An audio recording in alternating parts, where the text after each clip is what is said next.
Hello everyone, I am Michaela Villamero, and in this video, I will show you how to install Apache Kafka and rabbitmq. But first, what is Apache Kafka and rabbitmq? When we talk about Apache Kafka, it is a system that stores and processes big real-time data stream, while the rabbitmq, it is a system that it sends and delivers messages between apps. Now, I will teach you step by step how to install Apache Kafka and rabbitmq. But first is the Apache Kafka. First is open your web browser, and then search Apache Kafka download, and then go to the official website. So to download the Kafka zip file, which is main software needed to start the installation process. So in step 2, so after downloading, go to the download folder. So right click the Kafka zip file and then click the extract, which will create a new folder containing all the files required to run the Kafka. Next is to open the extracted Kafka folder and view important subfolder such as bin folder or commands and the config folder for settings, which are needed to operate the system. Then, if you open the command prompt inside the Kafka folder and run the zookeeper command, which starts a service that helps manage and coordinate the Kafka server. And you should leave this window open while it is running. Next is, after that, you open another command prompt with window and run the Kafka server command, which starts the main Kafka system that will handle and process messages, and this window should also remain open. Next is, when you open another command prompt and run a command to create a topic name, which is the test topic, which serves as a storage location where messages will be sent and organized.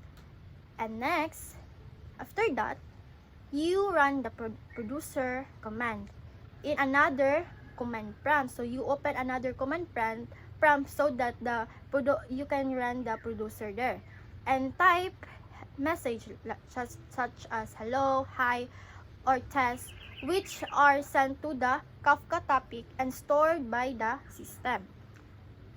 That's it about how to install Apache Kafka and how to use it in using command prompt.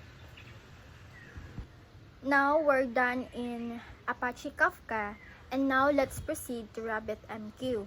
So before you download the rabbitmq, make sure to download first the Erlang. So go to your open your web browser, search the Erlang, and then download that Erlang installer and run the setup file on the computer. And then before you install the Erlang, next is go to the official rabbitmq website and download the rabbitmq installer, which is the .exe file. After downloading, open the file and click next. Then install, and then wait until it finish. And then if finish, so click the finish. Next is, after installation, open the rabbitmq command prompt and then type the command rabbitmq status. So this command check if rabbitmq is running properly on the system. Next is enable the rabbitmq management dashboard by typing rabbitmq plugin enable rabbitmq management. So this step activates the web-based interface where I can manage rabbitmq easily. And lastly, to conclude about the rabbitmq, so open the web browser and go to type this http localhost 15.15672, and then so that this can open the rabbitmq dashboard on your computer and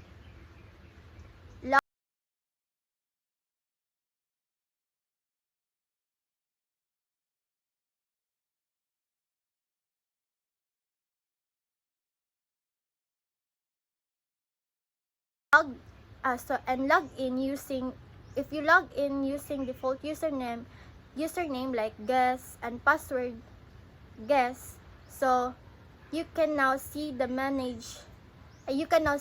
manage the system.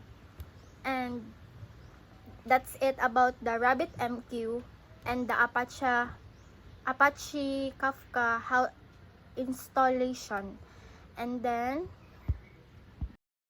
so to conclude, installing rabbitmq and Apache Kafka, it is important for building systems that handle messages and real-time data.